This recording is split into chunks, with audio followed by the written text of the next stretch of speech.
Sabarkantha BZ ગ્રુપના સંચાલક ભૂપેન્દ્ર ઝાલાના ધારાસભ્યે વખાણ કરવાનો મામલો.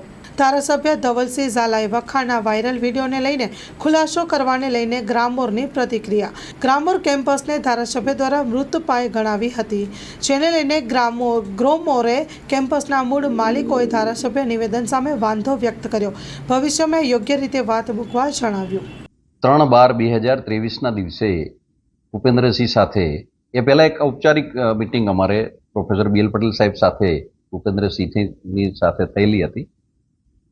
મૂળ અમારું ગ્રોમર ફાઉન્ડેશન ટ્રસ્ટનો એક ઉદ્દેશ એવો હોય કે વિદ્યાર્થીઓનું ભવિષ્ય.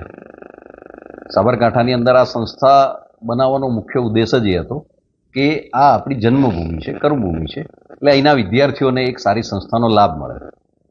સમય સાથે 17 વર્ષના એક સમયગાળા પછી ગ્રોમોર એક વૃક્ષ બનેલું.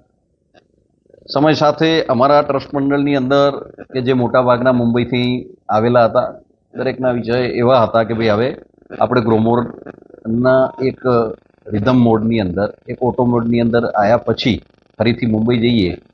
એવા સંજોગોમાં ટ્રસ્ટ મંડળ સંચાલકોએ એવું નક્કી કર્યું કે ભાઈ કોઈ યોગ્ય વ્યક્તિ આને ચલાવવાવાળો મળતો હોય તો આપણે આ સંસ્થાને ચેન્જ ઓફ મેનેજમેન્ટની અંદર એન્ટર કરી અને આ સંસ્થા કોઈ યોગ્ય વ્યક્તિ ચલાવે એ આશા સાથે જ એની સામે ભૂપેન્દ્રસિંહની એ વખતની એક આપણી એની ઇમેજ એક વેપારી તરીકેની, એક ફાઇનાન્શિયલ મજબૂત વ્યક્તિ તરીકેની હતી. એટલે એની સાથે ડીલ માટે આપણે એટલે જ આગળ વધ્યા, એક કમિટમેન્ટ સાથે કે એમનું એક વિઝન હતું કે ભાઈ હું ગ્રોમોરને એક યુનિવર્સિટી લેવલ સુધી લઈ જઈશ અને અત્યારે જે વિદ્યાર્થીઓ છે કે ભવિષ્યમાં જે વિદ્યાર્થીઓ આવશે એનું ભવિષ્ય હું ઉજળું બનાવીશ. એ ઉદ્દેશ સાથે જ અમે એની સાથે એ ડીલ કરી 81 કરોડ અને 50 લાખની અંદર અમે આ ડીલ ફાઇનલ કરેલી હતી. પહેલો હપ્તો 26 કરોડનો એને 1 થી 1.5 મહિનાની અંદર ચૂક્યો. મે મહિનાની અંદર બીજા 26 કરોડનો જે હપ્તો એ અમને ચૂકવી ન શક્યો અને સ્ટીલ ટુડે આજ સુધી એ હપ્તો અમને ન ચૂકવી શક્યો. એ સમયગાળા દરમિયાન અમે અનેકવિધ પ્રયત્નો એને મળવાના કરેલા, પણ હવે કોઈ સમયગાળા દરમિયાન એ મળે, ક્યારેક ન મળે, એમનાથી વાત થાય ન થાય, એવા ઘણા વિષયો આવ્યા. પણ એ સમયે પણ અમે એના અગેન્સ્ટ કોઈ એક્શન મોડમાં એટલા માટે ન ગયા કે આ એક શૈક્ષણિક સંસ્થા છે, વિદ્યાર્થીઓના ભવિષ્ય સાથેની સંસ્થા જોડાયેલી હોય એ વખતે અમે કોઈ એક્શન લઈએ તો એની અસર સીધી જ વિદ્યાર્થીઓ ઉપર પડે એવું અમારે નહોતું કરવું. અને 5 મહિનાના સમયગાળા દરમિયાન આ 31 એકરની આગળની જે જમીન છે જે મૂળ અમારા જોડે જ છે, અમારા નામે જ છે. એટલે આ જગ્યા ઉપર જ અમે બેસીને ભૂપેન્દ્રસિંહ સાથે ચોખવટ કરી કે ભાઈ હવે આ ડીલમાં તમારાથી આગળ વધી શકાય એવું ન હોય તો મૂળ સંસ્થા કે જે ટ્રસ્ટ છે કે જે ચેન્જ ઓફ મેનેજમેન્ટથી તમે એન્ટર થયા છો એને આપ રન કરો. અમારી આગળની આ પ્રોપર્ટી છે એ આજથી અમે અહીં બેસીએ છીએ. એટલે એમાં જો કે એમને કોઈ બીજો વાંધો ન હોય અને સ્વાભાવિક રીતે એમને એક કમિટમેન્ટના આધારે અમે આગળ વધ્યા કે ભાઈ હું નજીકના સમયમાં તમને બાકીની રકમ ચૂકતે કરીશ. પણ એ પણ દિવાળી પહેલાંનો વાયદો અને દિવાળી પછીનો એટલે ઓક્ટોબર પહેલાંનો અને ઓક્ટોબર પછીનો પણ જે વાયદો હતો એ ચૂકવી ન શક્યા અમને. અને સમય સાથે CID ક્રાઇમની ટીમ આવી અને આ બધા વિષયો અમારી સામે આવ્યા એટલે અમને પણ એક સ્વાભાવિક ચિંતા આજે કે કોઈ રકમ કે પૈસાની ન હોય પણ બાળકોના ભવિષ્યની એક ચિંતા છે કે હવે પછીના ભવિષ્યમાં 4500થી વધારે વિદ્યાર્થીઓ જ્યારે આ કેમ્પસની અંદર હોય એના ભવિષ્યની એક સ્વાભાવિક ચિંતા અમારી જોડે છે. બાકીના પેમેન્ટ માટે કોઈ લીગલ પ્રોસિજર? હવે અમારે સંચાલક મંડળની મિટિંગ થઈ છે પણ થોડાક પ્રશ્નાર્થ એવા છે કે એમાં કે વિદ્યાર્થીઓનું ભવિષ્ય હણાય એવું હોય તો એ અમારા વકીલ દ્વારા એમના સમજો સલાહ સૂચનના આધારે અમે આગળ વધીશું. એટલે આમાં 2 વિષય છે. મેં તમને પહેલાં કીધું કે આ કોઈ ડીલ, ટ્રસ્ટનું ડીલ ના ગણાય, તો ચેન્જ ઓફ મેનેજમેન્ટ છે. અમારી જે જવાબદારીઓ હતી એ જવાબદારીઓ એમને ટ્રસ્ટ માધ્યમથી ચૂકવી છે. એટલે એ જવાબદારીઓ ચૂકવી એના આધારે જ એ ટ્રસ્ટ મંડળમાં એન્ટર થયા છે. એટલે એમાં કોઈ ફેરફાર એ ટ્રસ્ટ જે છે હા એ સિવાયની 31 એકરની જે મિલકત અમારી છે એમાં તો આજે કોઈ પ્રશ્ન એટલા માટે નથી, એ અમારી જોડે જ છે. ટ્રસ્ટની અંદર ન થાય એ તો અંડર ચેરિટી વિષય છે. પણ અમે સરકારશ્રીને એક રજૂઆત એવી કરવા માંગીએ છીએ આપના માધ્યમથી, જો એ સ્વીકારે ન સ્વીકારે પછીની વાત છે. એક માનદ સેવાના આધારે જો અમને ટ્રસ્ટનો વહીવટ આપી શકે તો અત્યારે જે વિદ્યાર્થીઓ છે એનું ભવિષ્ય ઉજળું થઈ શકે એવું છે. બાકી મને એવું લાગે છે કે હવે આગળના સમયમાં આ એક પ્રશ્નાર્થનો જ વિષય છે.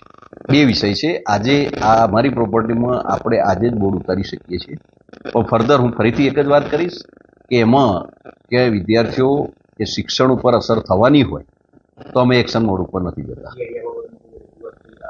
અમારી સાથે કોઈ પણ પ્રકારની ક્રાઇમની ટીમ કે સીઆઈડીની ટીમ કે લોકલ ઓથોરિટી દ્વારા આની કોઈ તપાસ થઈ નથી.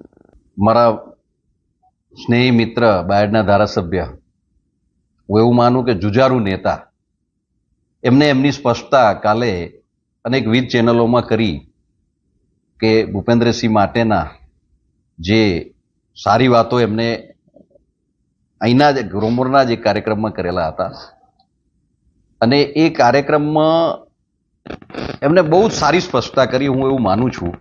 પણ હું વ્યક્તિગત રીતે મિત્રતામાં એમને કહેવા માગું છું કે એમના બે શબ્દો જે આપણને થોડા દુઃખ પહોંચાડે એવા છે.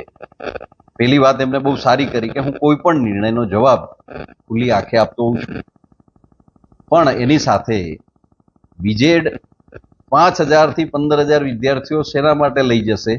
તો એમને ગ્રોમોર માટે જે વિષય મૂક્યો કે ગ્રોમોર એક મૃતપાય સંસ્થા બની ગઈ હતી, ટકી ન શકે એવી સંસ્થા બની ગઈ હતી. એટલા માટે હું એમને રિક્વેસ્ટ કરું છું કે આપ જાહેર જીવનના વ્યક્તિ છો, આપના શબ્દો આપના ફોલોવર્સ એક્સેપ્ટ કરતા હોય છે, આની કોઈ અસર જૂના ટ્રસ્ટીઓ પર પડે એવું વસ્તુ બની શકે છે. એટલે ભવિષ્યમાં મહેરબાની કરીને આપ આવા શબ્દોનો ઉપયોગ એટલા માટે ના કરતા કે આપણે જોડાયેલા વ્યક્તિઓ છીએ. શૈક્ષણિક સંસ્થાઓ, અનેકવિધ શૈક્ષણિક સંસ્થાઓથી પણ આપ જોડાયેલા છો અને કોઈ પણ સંસ્થા, કોઈ પણ ટ્રસ્ટ નફાના ધોરણથી સંસ્થા નથી બનાવતી. પણ ગમે તેવી પરિસ્થિતિની અંદર 17 વર્ષથી આ બીજને એક વટવૃક્ષ, ગ્રોમોરનું વટવૃક્ષ અમે બનાવ્યું છે અને અવિરત. અને એ જ હું એવું માનું કે આ જ ગ્રોમોરના બ્રાન્ડના આધારે ભૂપેન્દ્રસિંહને ઈચ્છા ગ્રોમોર લેવાની થઈ હતી કે એક મોટું નામ છે, એક મોટી બ્રાન્ડ છે. હવે એ બ્રાન્ડ ક્યારે મૃતપાય ન હોય. એટલે હું ફરીથી રિક્વેસ્ટ કરીશ ધવલસિંહજીને કે આપ આવા શબ્દો ફરીથી ક્યારેય ઉપયોગમાં નહીં લેતા. અમારી રિક્વેસ્ટ છે, આપ સમજો. આમાં શું થાય, કાયદાકીય વિષય એવો છે કે સરકાર કોઈ વહીવટદાર નિયુક્ત કરે આની અંદર, અને એ તો ઓફિશિયલ ટ્રસ્ટ એક્ટની અંદર બી આ બધા વિષયોના ઉલ્લેખો થયેલા છે કે જ્યારે આવી પરિસ્થિતિ નિર્માણ થતી હોય એ વખતે સરકાર ઇન્વોલ્વ થાય છે. પણ અમારી રિક્વેસ્ટ એટલા માટે છે કે 4500 વિદ્યાર્થીઓ અને એમના પેરેન્ટ્સ આપણા સંપર્કમાં છે અને જ્યારે ત્યારે આપણા ભરોસે જ એ વિદ્યાર્થીઓ અહીં છે. તો અમે એક એથિકલી એક સિદ્ધાંતના બેઝ ઉપર કહીએ છીએ કે અમારે કોઈ જ નફાનો ઉદ્દેશ એમાં ન હોય, માત્ર માનવ સેવાનો વિષય છે.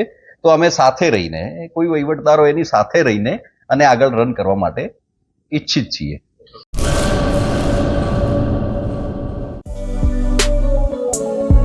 શ્રી અનંત ગૃહ ઉદ્યોગ રાજુભાઈ શાહ અને અર્ચનાબેન ચાવડા દ્વારા ગૃહ ઉદ્યોગનું સંચાલન હવે અમદાવાદમાં. કચ્છ ભુજની પ્રખ્યાત હેન્ડમેડ ખાખરા અને રોટલાના પ્રખ્યાત ગૃહ ઉદ્યોગની વસ્તુનું વેચાણ હવે અમદાવાદમાં. તો અમારું સરનામું નોંધી લેશો.